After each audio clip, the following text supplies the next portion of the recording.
fam, my name is Paul, and today I'm going to be showing you guys how I smoke my 3-2-1 baby back ribs. I'm going to be using my smoker here, and then I'm going to also go through all the prep process, all the supplies and tools that you guys will need to make some mouth-watering ribs. So, hope you enjoy. Alright guys, so I want to show you what kind of tools and supplies I'm going to be using to smoke these baby back ribs. Start off, make sure you have a good coal chimney to be able to light the charcoal. I'm going to show you how to use that in a second. When I usually smoke any kind of meat, I like using blocked wood, and I really like using fruit trees or fruit type of wood, especially if I'm using any kind of pork or rib product. So today I'm going to be using some cherry wood. I do like using the bigger blocks of wood, and the reason why I have it in a bowl right now is eventually I'm going to pour some water, sprinkle some water over it just to kind of get the wood a little bit wet. It just kind of produces a little bit more of the smoke. I highly suggest that you guys use at least one, if not two, good grill mitts. We're going to be dealing. So I got these baby back ribs from Trader Joe's. A lot of time. So the charcoal I'm going to be using today is the Cowboy brand lump charcoal. So I've got my chimney all prepped. What I like to do is put some brown paper bag at the very bottom as my starter when I start to light it. And what I'm going to do is be pouring the charcoal onto the top over here.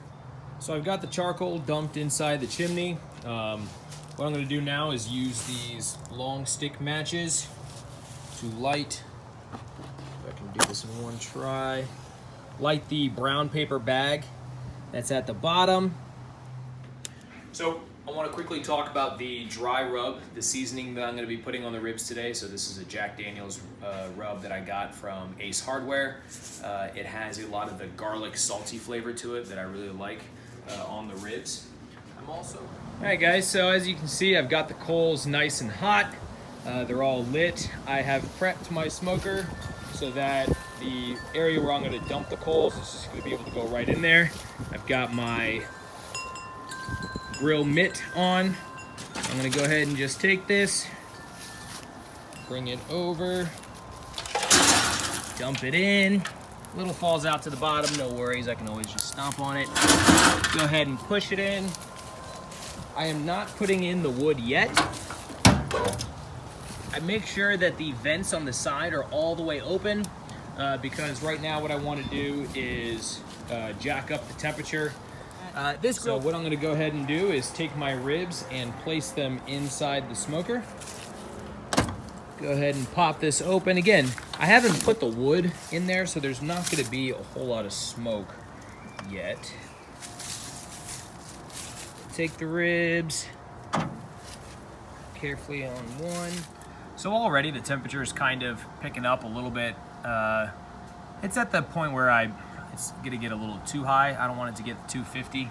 So what I'm gonna do before I even put the wood in is I'm gonna take the vents, I'm just gonna close them about halfway. So the more airflow that you have going through the smoker, the hotter the temperature will get inside the smoker. So this just kind of prevents as much airflow getting through. I'm gonna go ahead and open this hatch right here. I'm gonna go ahead and take my wood that I have sprinkled water and it's kind of been soaking on. And again, I like taking these big chunky pieces and I just toss them in there. And so I wanted to give you guys a look at what the meat looks like. And so a lot of times, but you can see the fat and the meat is starting to marble at the top there. It's not getting burnt at all, but there is some serious dripping going on. That's a good thing. It'll get fixed once we throw it into the foil. But I just wanted to give you guys kind of a look at what it would look like about 2 hours in. All right, so it's been 3 hours now. I'm gonna show you guys how I wrap the ribs for the 2-hour session. So pull open the smoker. You take a look inside. You can see we've got some browning going on, which is great. The fat is marbling into the meat. I'm gonna take just one of these and show you how I wrap it instead of both of them.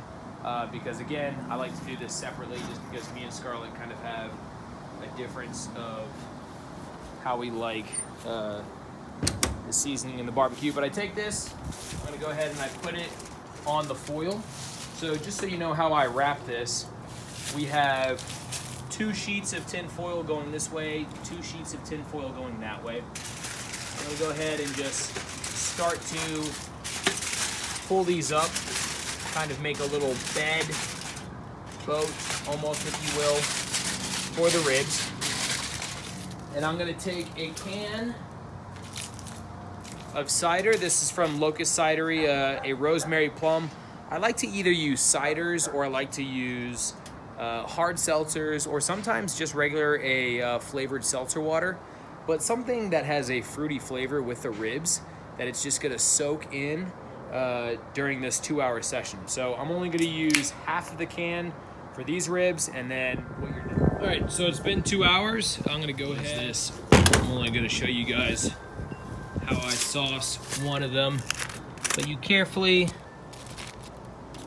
undo the foil. It's gotta be hot, so if you need to keep your mitts on, feel free to do so. You're not gonna need to have the foil any longer, so if you need to rip the foil apart, there ain't nothing wrong with that.